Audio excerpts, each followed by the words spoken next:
여러분 안녕하십니까? 새롭게 하소서 김학중 목사입니다. 안녕하세요. 전혜진입니다. 우리가 일상 속에서 요즘 뭐 영화, 음악, 책 뭐 이런 것들은 굉장히 뗄 수 없는 문화의 트렌드가 되었는데 네. 당연히 이런 문화들을 사람들은 즐기는 거라고 생각합니다. 네. 근데 즐기는 차원이 아니라 이 문화적인 콘텐츠를 통해서 하나님을 만나는 길, 그리고 그 속에서 인생의 답을 찾아보려고 노력하는 분들이 최근에 많아졌습니다. 네. 오늘은요. 그래서 그 답을 소개해 주시는 분을 모셨는데요. 네. 빅퍼즐 문화연구소의 윤영훈 소장님 이 자리에 모셨습니다. 안녕하세요. 어서 오세요. 반갑습니다. 네, 반갑습니다. 아니 저는 뭐 네. 빅퍼즐 문화연구소 그래서 예. 퍼즐 그러면 이렇게 애들이 네. 갖고 네. 노는 그 게임 같은 맞추는 거 거라고 있잖아요. 생각해서 네. 그런 분이 나오지 않을까 했는데 예. 그런 것 같지는 않고 네. 빅퍼즐 연구소가 어떤 곳이고 예. 뭐를 주로 하는 곳인지 소개 좀 부탁드리겠습니다. 그러니까 우리가 문화라는 것이 이제 삶의 즐거움을 주는 것이기도 하지만 또한 이 빅퍼즐 문화연구소 하는 것은 문화를 어떻게 우리가 비평적으로 수용하고 또 어떻게 그 문화를 재미있게 우리가 또 공부할 수 있는가 네. 이런 어떤 연구들을 하고 있어요. 예. 그래서 네. 기독교가 요즘은 또 많은 부분에서 전도도 하고 선교도 하지만 지금 문화 시대잖아요. 네. 그러니까 옛날에는 어떻게 보면 먹고 사는 게 중요했다면 지금은 삶을 어떻게 행복하게 즐기느냐가 중요한 시대가 되었고 또 문화를 모르면 돈도 못 번다. 네. 컬처비즈란 말도 흐름을 있고요. 알아야 네, 되니까. 그렇죠. 예, 그래서 저도 이 선교에 있어서도 이제 문화가 굉장히 중요한 것 같아요. 그러니까 네. 문화 감각과 또 네. 매력적인 크리스찬의 어떤 문화를 만들어가는 것이 중요하다고 생각해서 저희가 이제 홍대, 오늘날 인디 문화의 중심지기도 한 네. 홍대에서 문화를 연구하고 또 문화를 또 함께 즐기기도 하고 또 문화를 통해서 선교하는 그런 단체를 만들게 되었습니다. 그러면 말하자면 그 문화를 그 예. 기독교 세계관으로 나누고자 하는 예, 맞습니다. 그런 취지에서 만드신 예, 거잖아요. 예.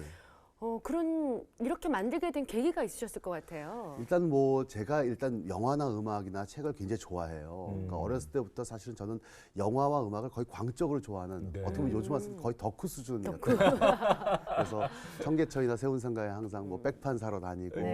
그러니까 들리는 음악만 듣는 게 아니라 음악을 좀 찾아 듣는 스타일이었고요. 네. 또 이제 영화 같은 경우도 거의 개봉했던 영화는 다 본 것 같아요. 제가 80년대. 네. 그리고 이제 그 스크리라든가 일본의 로드쇼 같은 그 잡지들 모아보기도 네. 하고 네. 이런 것들이 바로 어떻게 보면 어렸을 때부터 굉장히 좋아했던 건데 보통 이런 걸 좋아하는 애들이 좀 소심하고 내성적인 애들이 많습니다. 네. 약간 그런 그렇죠. 경우가 많아요. 예, 예. 저도 그래서 이제 덕후 스타일. 예, 덕후 스타일.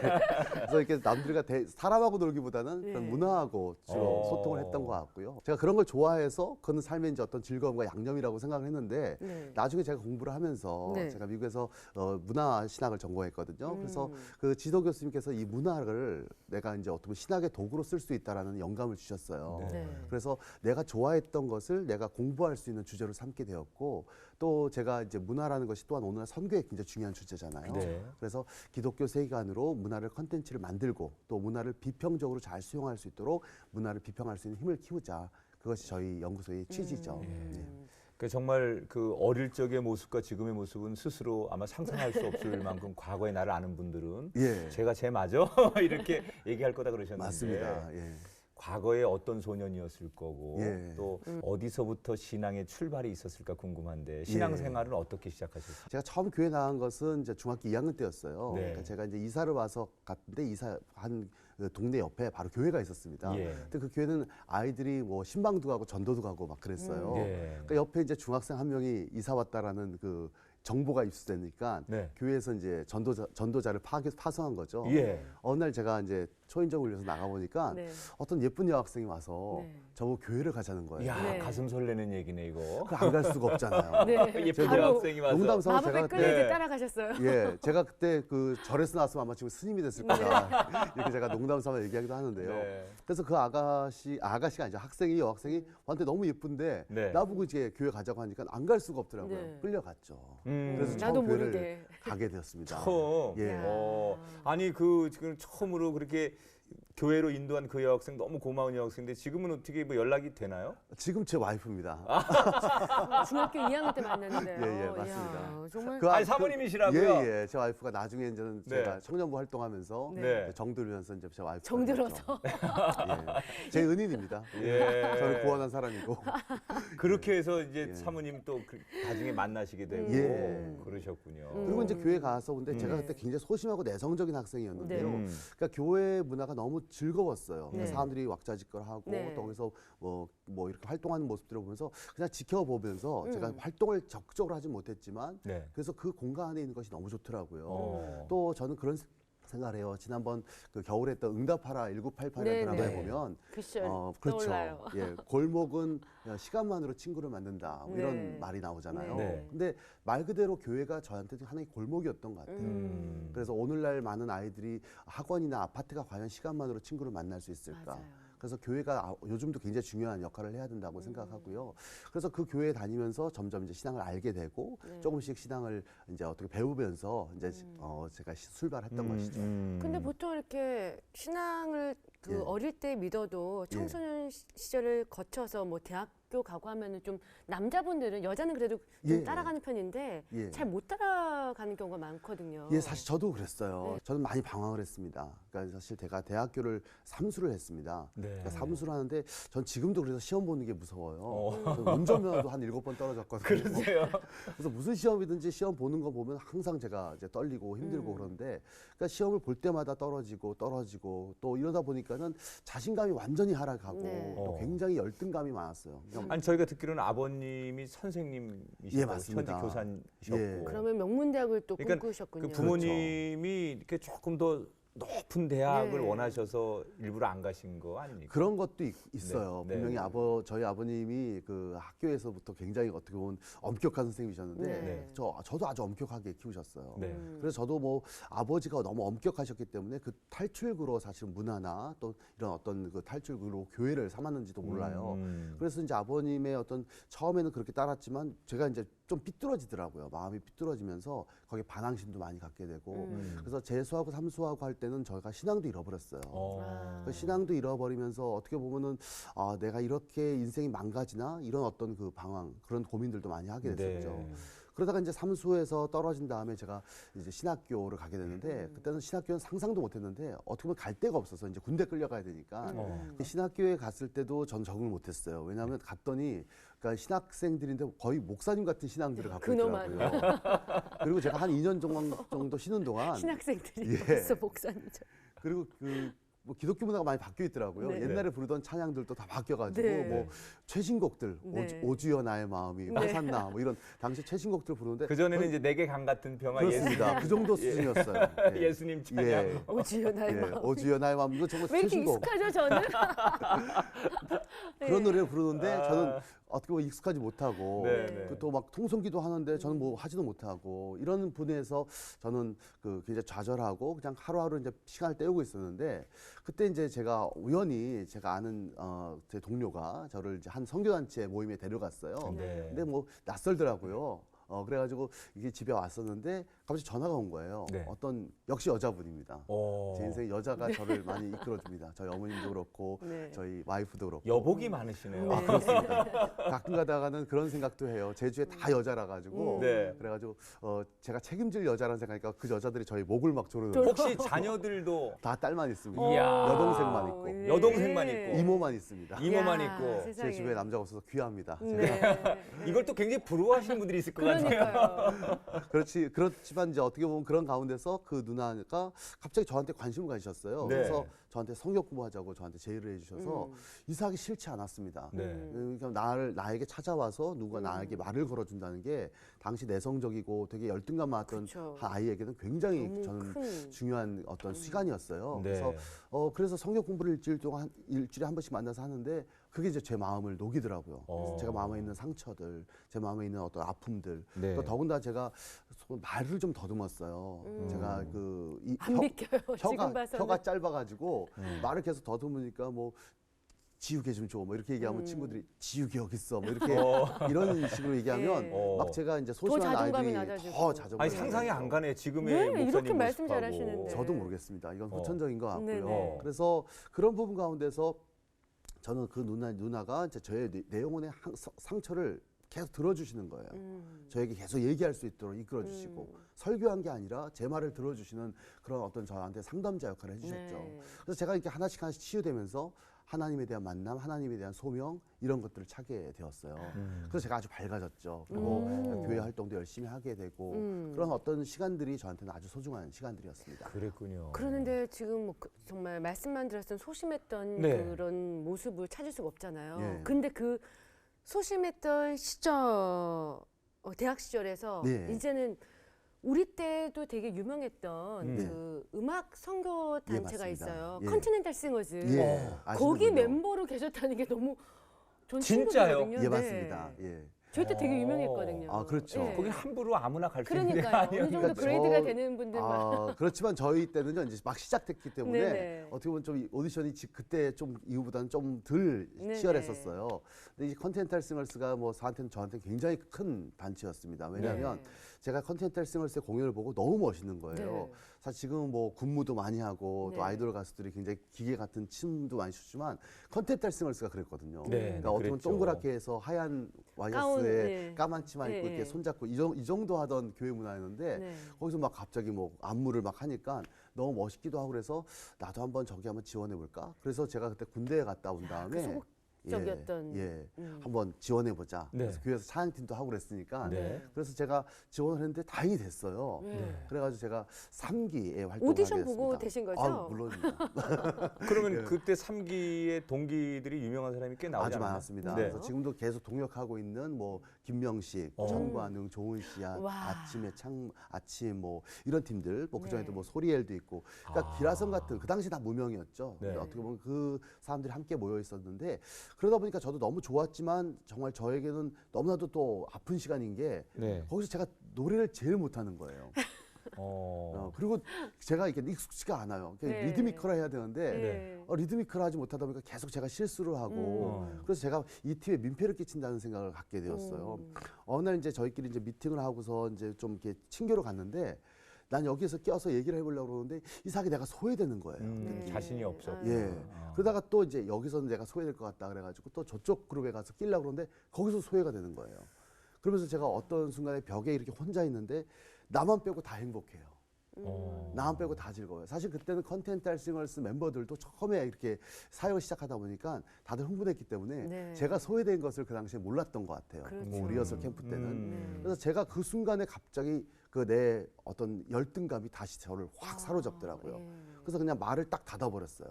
입을 닫아버리고 다음에 그 투어 내내 저는 말 없는 이상한 아이처럼 지냈던 존재감 것이죠. 없는. 그렇죠. 네. 그래가지고 제가 이렇게 그 기둘려 있을 때 사실은 제 단원들이 저희를 위해서 많이 기도해 주셨던 거예요. 네. 저는 몰랐죠. 그러다가 이제 지휘하시는 우리 형님이 있었는데 저희는 이제 공연을 하다가 중간에 이제 간증을 시켜요. 네. 근데 그때 즉흥적으로 간증을 시킵니다. 네. 그래서 간증을 툭 시키셨는데 갑자기 제가 할 말이 없잖아요. 네. 그 순간에 제가 딱 앞에 나가서 한 말은 뭐였냐면 갑자기 그 말을 툭 저기 던졌는데 그래도 하나님은 절 사랑하십니다. 라는 말을 했어요. 본인도 모르게. 그래도 그래도 하나님은 하나님. 사랑. 그러니까 저게는 많은 의미가 있었던 것 같아요. 뭐냐면 아무도 나를 사랑하지 않아. 정말 아무도 나를 좋아하지 않아. 아무도 나를 반겨주지 않아. 라고 하는 그런 어떤 열등감 속에서 갑자기 그 순간 나를 그런 와중에 저를 사랑해 주는 분이 있다라는 생각을 하게 되고 하나님에 대한 어떤 간절한 소망이었죠. 그래도 나를 사랑하십니다. 근데 그때 이제 많은 단원들이 아멘을 외쳐줬어요. 네. 그래서 그 다음에 노래가 이제 나는 자유해라는 노래였거든요. 네. 그때 우리 주제가 Set them free, 자유케 하라였는데, 그러니까 자유케 하라라는 주제를 가지고 선포하는데 자유하지 못한 사람이 그 자유에 대한 얘기를 한다는 게 너무 괴리감이 느껴졌어요. 그러다가 그 다음 노래를 부르는 순간 갑자기 저한테 신비로운 체험을 제가 했어요. 네. 갑자기 이제 무대에서 관객들이 하나도 없어지는 거예요. 네. 제 눈앞에 아무도 없어지고 무대 안에 있는 저희 단원들도 하나도 없어져. 그리고 무대에는 저만 혼자 서 있고 갑자기 제 눈앞에 하얀 십자가, 제가 지금도 선명한데 하얀색 십자가가 제 눈앞에 펼쳐지면서 갑자기 그 십자가가 저한테 다가오는 그런 어떤 환상적인 체험을 했어요. 네. 제가 그때 깨달았습니다. 제가 지금까지 사로잡혔던 게 남의 시선에 구걸하고 남의 칭찬을 구걸하는 어떤 인생이 아니라 바로 하나님께서 십자가를 통해서 저를 사랑하셨고 나를 구원하시고 나를 사랑하신다라는 그 체험을 비로소 했던 것이죠. 그래서 그 순간에 저는 사람이 180도로 바뀐다라는 체험을 저는 그 순간에 해요. 그래서 그 팀 내에서도 제가 그 집회 이후에 완전히 달라져가지고 그 결과가 그 성령 체험의 결과가 어떻게 나면 사람을 사랑하는 걸로 바뀌었어요. 네. 그래서 보는 사람들마다 안 왔어요. 이제 든든하니까 하나님을 예. 사랑하시니까. 그러니까 의식하지 예. 않았어요. 그때는 제가 좀 뚱뚱하기도 하고 그래가지고 살이 들킬까봐 네. 누가 이렇게 제 몸 만지는 걸 되게 싫어하고 네. 스킨십 두려워하고 그랬는데 이제는 막 사람들한테 내가 막 먼저 다가가게 되고 그 사람을 향해 가게 되고 이런 모습들이 저한테 너무나도 샘솟는 기쁨처럼 느껴졌어요. 네. 그리고 그렇게 하나님이 나를 사랑하신다는 것을 깨닫고 나니까 저게 하는 모든 일들이 전부 다 자신감이 생기더라고요. 네. 남의 시선을 의식하지 않으니까. 그래서 제가 훨씬 더 그 후에는 뭐 더 모든 면에서 더 좋아졌던 것 같아요. 그래서 제 와이프한테 고백도 하게 된 거고요. 오, 그랬군요. 고백하신 거예요? 예, 그러니까 저는 고백할 자유가 있고 와이프는 딱지 놓을 자유가 있으니까. 네. 네. 그러니까 이제 고백도 하게 되고. 그 단번에 오케이 받으셨어요? 한 6개월 걸렸습니다. 그렇지만 어쨌든 저는 네. 그것이 하나의 사건이지만 그 순간에 제가 그래요. 내 인생에 대해서 어떻게 살아야 된다는 분명한 어떤 계획들을 갖게 됐어요. 그래서 제일 처음 했던 것은 이제 공부부터 좀 해봐야겠다. 그래서 공부도 열심히 하게 되고 그래서 그때부터 제 본격적인 이제 사역의 시작은 이루어졌던 것 같아요. 그래서 이제 그런 동기가 생기면서 유학을 가셨잖아요. 예, 맞습니다. 네.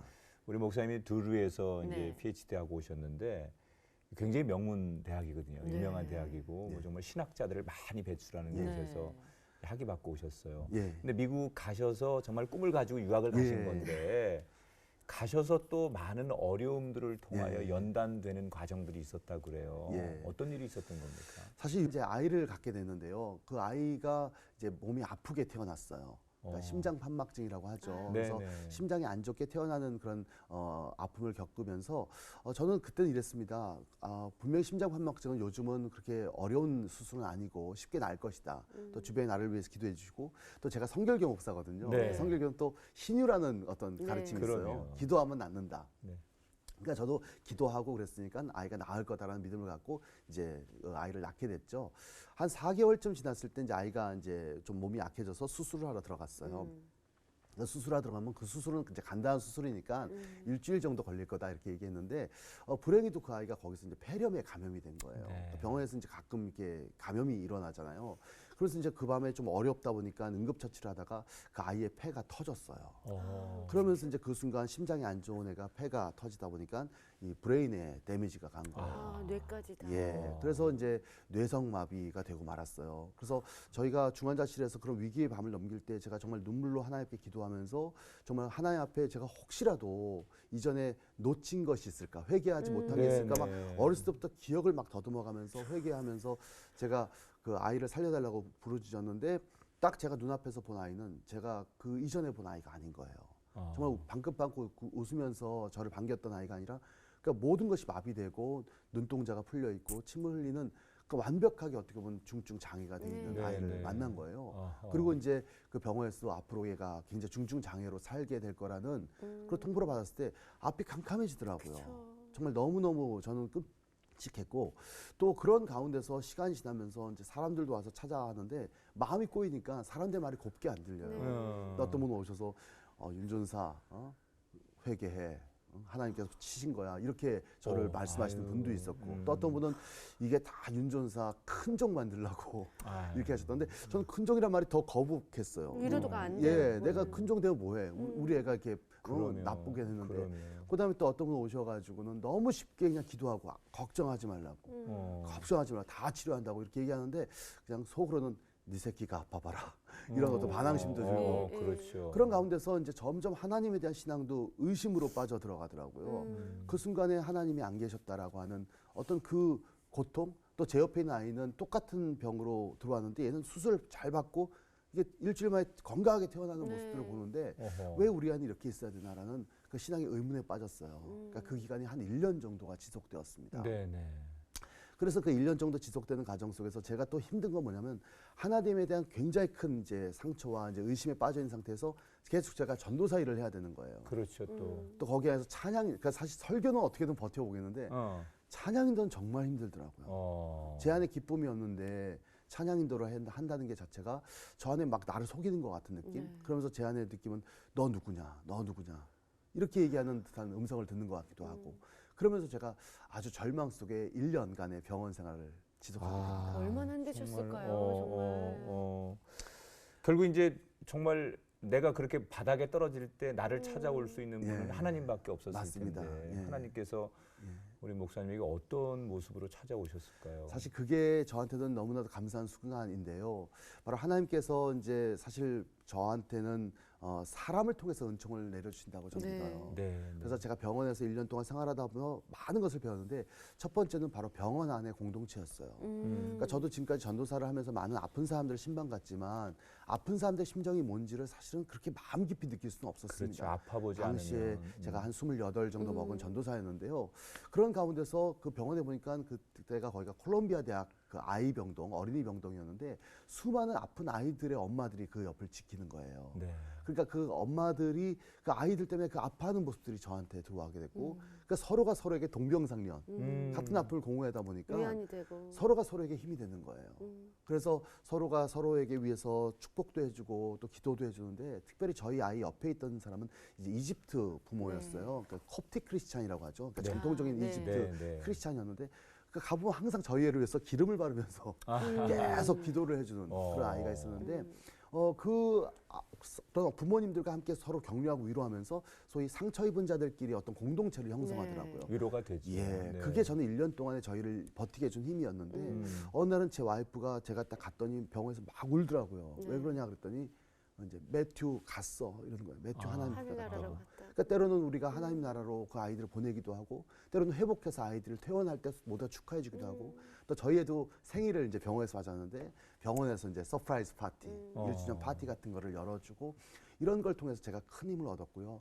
두 번째는 바로 성도님들의 사랑이었습니다. 네. 제가 그때 섬기던 교회의 성도님들이, 그러니까 젊은 전도사 부부 애가 아프다는 얘기를 듣고 모든 성도님이 다 오셔서 저를 위해서 이렇게 사랑을 베풀어 주셨어요. 네. 기도만 해주시는 게 아니라 네. 사랑을 베푸시는데, 저희 성도님들이 1년 동안 한 번도 예배 때 빠지지 않고 저희 애의 언급이 일어났어요.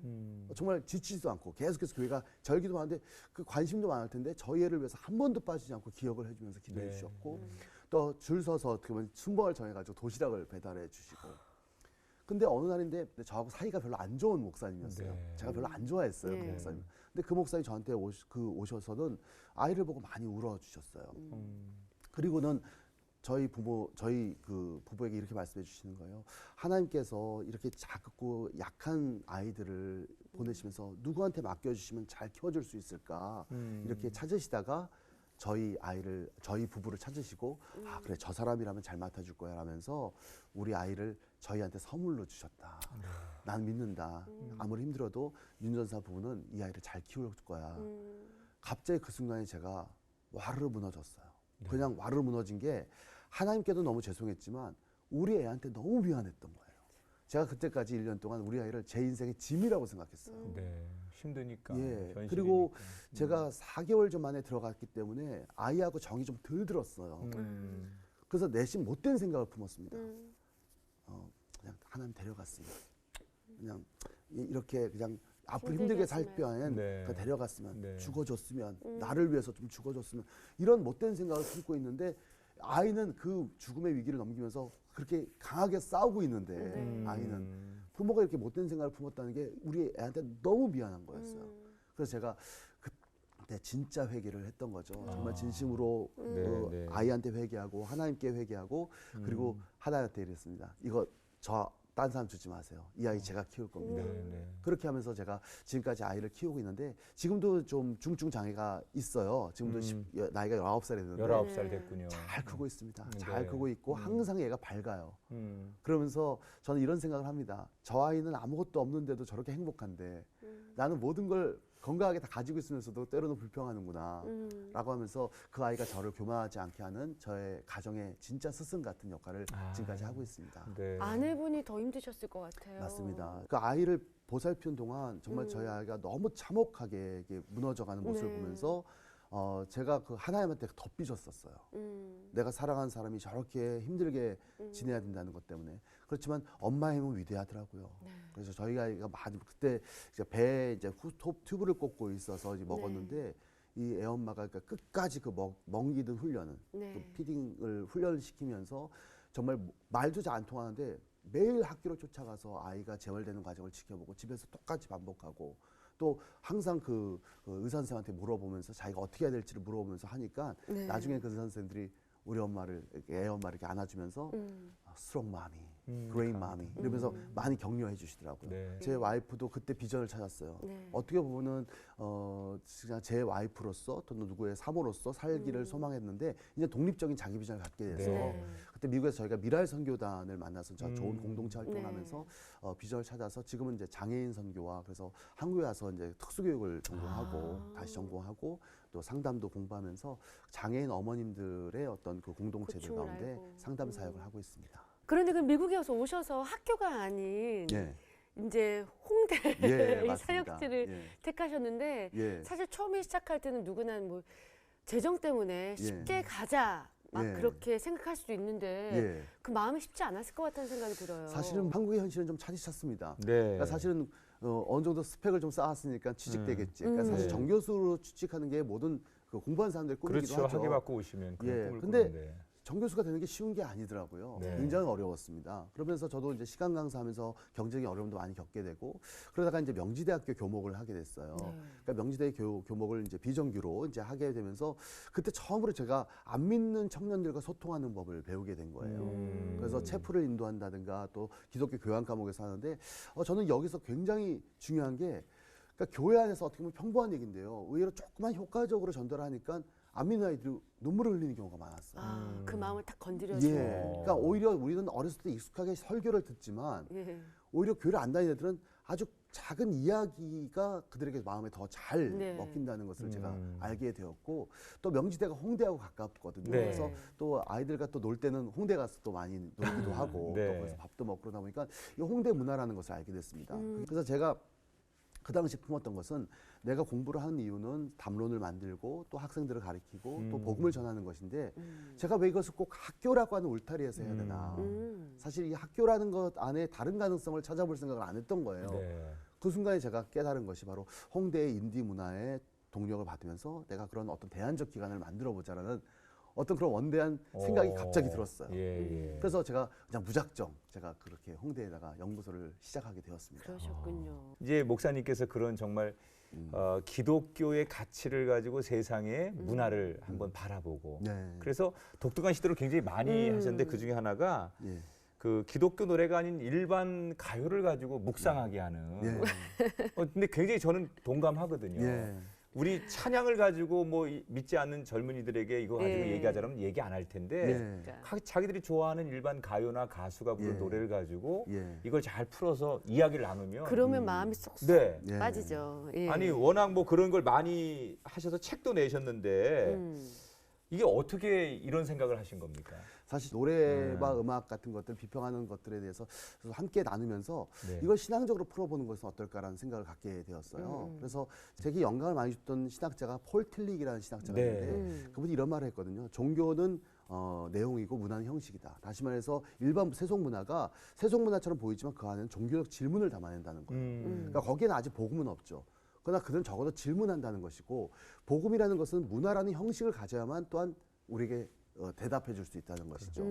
그러므로 우리가 문화의 형식을 통해서 문화 콘텐츠를 만들고 선교하는 것도 중요하지만 이 일반 문화 속에서 그 종교적 질문들을 우리가 들어보고 귀 기울여야 된다고 저는 생각을 했어요. 네. 그래서 제가 이 명곡 묵상이라는 책을 통해서 22곡을 엮었는데요. 네. 그 안에는 먼저 기독교적인 신앙이 담겨 있는 노래가 있습니다. 네. 알게 모르게. 메시지가 예를 들어서, 있는. 네, 맞아요. 네, 네. 하덕규 씨가 불렀던 칠가천에 불렀던 가시나무. 가시나무. 네. 사실 그건 예수님 얘기도 없지만 복음을 믿기 전 그 황폐한 심정을 네. 그대로 담아냈잖아요. 네. 또 심수봉 권사님이 부르신 백만송이 장미란 노래 아시죠? 그것도 네. 있어요? 그렇게? 그 백만송이 장미란 노래는 완벽한 가스펠이에요. 아, 네. 그래요? 왜냐하면 그 노래에 보면은 먼 옛날 어느 별에서 내가 세상에 나올 때 사랑을 주고 오라는 작은 음성 하나 들었지. 사랑을 할 때만 피는 곳 백만송이 피어오라는. 그러니까 어떻게 보면 우리의 인생이 그냥 저절로 우연히 태어난 게 아니라 하나님의 먼 예정하신. 곳에서 네. 나를 보내면서 사랑을 열매를 맺으라는 그런 소명 가운데 태어난 존재라는 거죠. 몰랐어요. 예. 갑자기 달리 들리는데요? 그래서 네. 말입니다. 그리고 2절에서 보니까 그러나 진실한 사랑은 뭔가 괴로운 눈물 많이 흘렸네. 네. 그러면서 이제 그 사랑의 어떤 허무함을 얘기할 때 2절 중반 이렇게 얘기해요. 그때 빛처럼 호련히 나타난 자기의 생명까지 다 준 그런 사랑을 난 알게 되었네. 예수님이네요. 그렇죠. 그러니까 그것을 그 가사가 딱 보이는 순간 저는 바로 예수님을 연상했어요. 그리고 3절 가사에서는 이제 그대와 나 함께라면 더 많은 꽃을 피우고 영원한 내 별로 돌아가리라. 미워하는 마음 본향을 없이 향해서. 예, 아낌없이 야. 사랑을 주기만 할 때. 저는 그래서 그 노래를 들을 때 이건 완벽한 가스펠인데 네. 단순히 신앙적인 직접적인 표현이 없다 하더라도 그것을 의류에 닮아서 별에서 온 삶, 별에서 온 그대, 그리고 별로 돌아가는 나의 인생이라는 멋진 그 신앙의 아름다운 그 순례가 담겨 있는 곡이에요. 네. 그래서 제가 그 노래를 이제 그 안에 숨겨진 신앙의 이야기들을 뽑아내는 거죠. 제가 사실은 또 감격스러웠던 게 제가 네. 이 책을 내고 심수홍 권사님이 저한테 전화가 오셨어요. 네.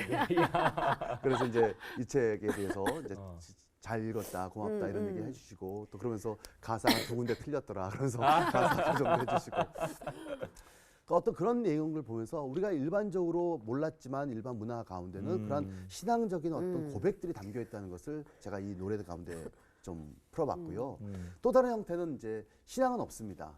어떻게 보면 신앙적인 노래는 아니지만 그 안에 신앙적인 질문들이 담겨 있는 노래들이 있었어요. 네. 해석하면 그렇죠. 네. 그런데 그 노래가 중에 대표적인 노래가 바로 저는 신해철 씨의 민물장어의 꿈 같은 노래라고 생각해요. 그 외에도 많이 있지만 거기에 보면은 좁고 좁은 저 문으로 들어가는 길은 나를 깎고 잘라서 스스로 작아지는 것뿐. 이제 버릴 곳조차 거의 남은 것이 없는데 문득 거울을 보니 자존심 하나가 남았네. 이 처문단이 사람 마음을 잡아요. 네. 또 이제 후렴구에 보면 강들이 모여드는 것, 험한 강물 그 바다로 한 번만이라도 이룰 수 있다면 나 심장이 터져도 후회 없이 먼 길을 떠날 수 있다. 아무도 내게 말해주지 않은 정말로 내가 누군지 알기 위해. 이런 가사들은요. 정말 많은 크리스찬들이 아닌 사람들이 그 질문을 찾기 위해서 정말 분투하는 것 같아요. 정말 네. 내가 누군지 알기 위해서. 정말 한 번만이라도 내 삶의 의미를 찾을 수 있다면 괜찮을 텐데. 그럼 요즘 이렇게 소위 뭐 이제 M4 세대 뭐 이렇게 네. 젊은이들에 네. 대해서 얘기하는데 네. 이제 소장님의 그런 그들과 소통하려고 하는 이런 네. 노력 때문에 네. 청년들이 현장에서 어떤 나름대로 반응도 좀 보이고 예. 또 이런 것에 모임을 갖기도 하고 예. 좋은 공동체가 형성이 되기도 합니까? 예, 저는 공부는 절대로 혼자 하는 거라고 생각하지 않아요. 요즘 M4 세대가 말씀하신 대로 많이 절망하잖아요. 네. 그래서 저희 아내는 함께 공부합니다. 그래서 여기 얼마 출연하셨던 이원석 작가가 북클럽 네. 인도에서 네, 네. 같이 책을 읽어요. 한 달에 오. 2권씩. 그리고 강도영이라고 하는 또 젊은 인재인데 그분은 영화 기획자로 일했던 분인데요.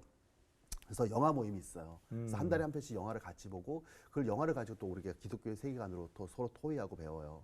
그리고 또 뮤직 클럽은 이제 저하고 이제 이즘에서 같이 하는데요. 그 임진모 씨가 운영하는 대중화 웹진인데 한 명의 아티스트를 집중적으로 한 달에 한 번씩 들어요. 그래서 아티스트의 음악을 통해서 그 아티스트의 모든 어떤 그 삶과 사상들을 우리가 끌어내는 역할들을 하고 있고요. 정말 다방면으로 지금 문화 콘텐츠를 네. 만드셔가지고 지금 사역하고 계시는데 네. 내가 정말 이 일을 하길 잘했구나 하는 생각 들게 하는 예. 계기가 또 있으실 것 같아요. 저는 그런 부분 가운데서 예. 저는 이 공동체 함께하는 청년들이 자기의 길을 찾아가는 것, 네. 저는 그게 가장 큰 보람이에요. 네. 그래서 그렇죠. 어떤 청년이 왔을 때 난 매일매일 이렇게 살아가고 있는 것이 허무하고 또 나는 그런 가운데서 뭔가 다른 일을 해보고 싶다라는 그런 상담을 오는 청년들이 많아요. 그래서 그 청년들과 함께 우리가 새로운 인생의 길을 만들어 가고자 하고 또 그런 가운데서 우리가 의기투합을 맞춰서 같이 일을 하는 그런 저보다 한 세대가 낮은 동역자들이 네. 있습니다. 전 그 그 젊은 동역자들을 볼 때마다 마음이 흐뭇해져요. 음. 그러니까 저도 처음에는 외롭게 나 혼자 시작했지만 네. 그러니까 저보다 저 후배된 재능 있는 젊은이들이 함께 모여가지고 자기 컨텐츠를 만드는 거예요. 네. 저희는 사실 그럴 때 만들어주는 건 명함입니다. 명함을 만들어주세요. 사실 전 명함이라는 게 굉장히 중요한 의미가 있어요. 뭐 아무것도 아닌 거지만 그게 일종의 하나의 페르소나거든요. 자기 어떤 가면 같은 거죠. 그래서 어떤 사람은 명함이 없는 명함도 못 내민다 뭐 이런 표현을 썼지만 자기 정체성을 명함이 준다고 생각해요. 그래서 거기다가 이제 독립문화비평가라는 명함을 만들기도 하고 뭐 영화 기획자라는 명함을 만들기도 하고 그러면서 자기가 지금 현재 굉장히 어떻게 보면 삶 속에서 아무것도 없지만 내가 오히려 독립적으로 내가 뭔가를 시작할 수 있다라고 하는 동기가 유발되는 거예요. 그래서 저희가 빅퍼즐 커뮤니티라는 브랜드가 굉장히 많습니다. 네. 왜냐하면 그 한 사람이 다 한 프로젝트가 다 개개인이 하나의 다, 예. 그렇죠. 그 자기의 어떤 프로젝트가 이루어지는 거예요. 그래서 저는 그러면서 밥 딜런 노래 가운데 이런 노래가 나오거든요. 네. Nobody taught how to live on the street 이런 말이 나와요. 그 Like Rolling 네. Stones라는 노래에서, 그러니까 아무도 내게 길에서 사는 법을 가르쳐주지 않았지. 사실 우리는 어떻게 보면 어렸을 때부터 배운 것이 어떻게 성공하는 법, 어떻게 취직하는 법, 어떻게 잘 나가는 법, 남의 경쟁에서 이기는 법인데 내가 정말 취직 못했을 때, 길바닥에 내려졌을 때. 정말 그럴 때 내가 어떻게 자존감에 상처받지 않고 당당하게 살아가는 법을 배운 적이 없는 거예요. 네. 네. 사실 어떻게 보면 그런 부분 가운데서 우리가 요즘의 세대는 취직하는 세대를 넘어서 어떻게 보면 내가 새로운 일들을 만들어내야 될 그 첫 번째 세대라는 생각이 길 있어요. 위에서 자기 사는 법. 개발로. 예, 길 위의 삶이죠. 그래서 저는 그런 삶 가운데서 내가 갖고 있는 장점을 가지고 컨텐츠화 시켜가는 거거든요. 그래서 저희가 연습할 때 우리 젊은 사람들이 그런 자기만의 컨텐츠들을 발견할 때 제가 너무너무 그때 희열을 느끼시죠. 보람도 느껴요. 느끼시고. 예. 정말. 맞아요. 사실 이게 물고기들이 물이 없으면 네. 살 수 없는 것처럼 인간에게 문화라고 하는 게 없으면 그쵸. 예. 살 수 없는 건데 아주 좀 과거에 몇몇 분들의 그 잘못된 의식 가운데 이 복음과 문화는 아주 네. 다른 동떨어진 것이라고 것처럼. 생각하는데 네. 네. 그래서 좀 한동안 저희들이 그런 데로부터 좀 떨어져 있었던 게 좀 안타까운데 네. 우리 빅퍼즐 문화연구소 우리 소장님을 통해서 예. 문화라고 하는 것도 하나님 우리에게 주신 소중한 자산이고 창조성인데 예. 이것을 통해서 하나님의 뜻을 발견하는 일을 시도하고 있다는 거에 대해서 네. 너무 감사하고 네. 또 많은 젊은이들이 예. 공감하면서 예. 이 교회가 줄 수 없는 또 다른 복음을 제시하고 있다는 거에 대한 네.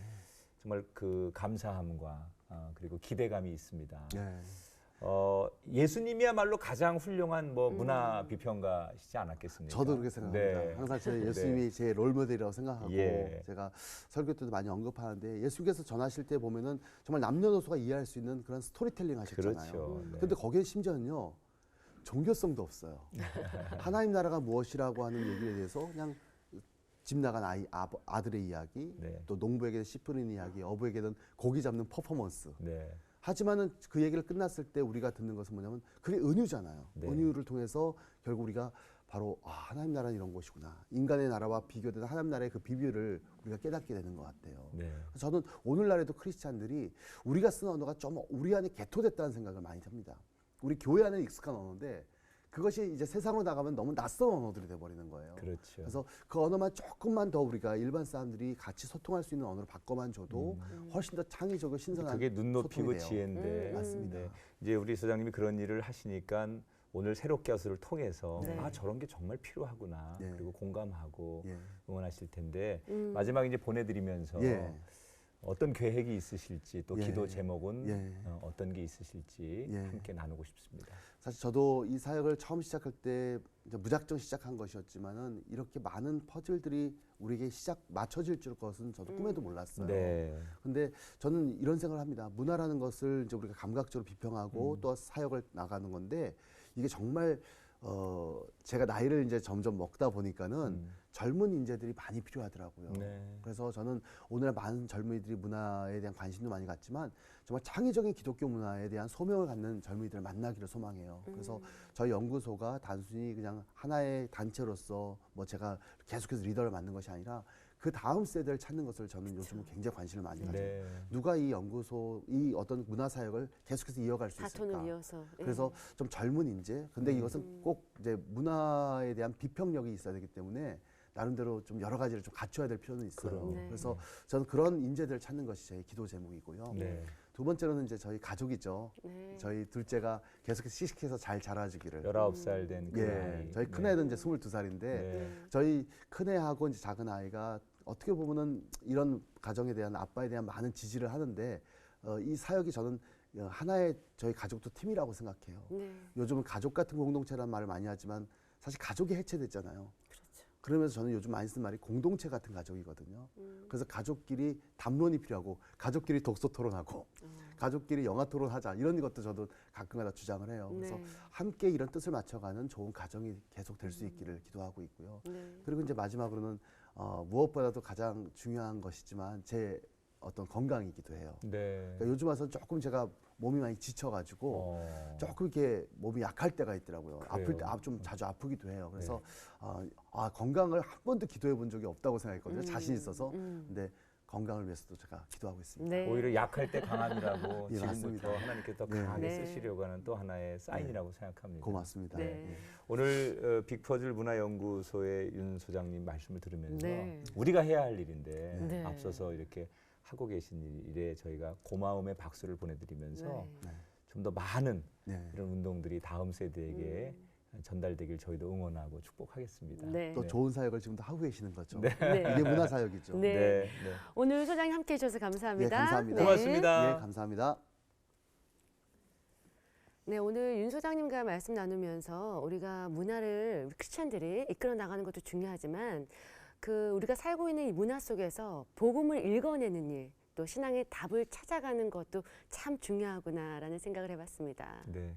요즘 젊은 세대들이 또 예수 믿지 않는 세상 사람들이 우리에게 참 많은 질문을 던집니다. 근데 세상에서는 그 답을 찾지 못하지요. 우리가 복음 안에 그 답을 줘야 하는데 그 답을 듣기 전에 마음과 귀를 닫아버리기 때문에 대화가 되지 않습니다. 네. 그래서 우리가 문화라고 하는 것을 통해서 주님의 뜻을, 답을 전해야 하겠지요. 사실 우리가 많은 사람들이 던지는 질문을 하나하나 답하는 과정이 저는 퍼즐을 맞추는 거라고 생각하면 우리가 마땅히 세상의 사람들을 향해 눈높이를 낮추고 그들의 문화를 받아들이고 인정해야 된다고 생각합니다. 그것이 예수님의 마음이고 조금 더 포용하는 그리스도의 자세라고 생각이 됩니다. 네. 여러분과 저의 삶이 많은 사람을 안고 또 받아들일 수 있는 한 주간 넉넉함이 있었으면 좋겠습니다. 네. 새롭게 하셔서 오늘 여기서 인사드리고요. 다음 시간 다시 찾아뵙겠습니다. 고맙습니다.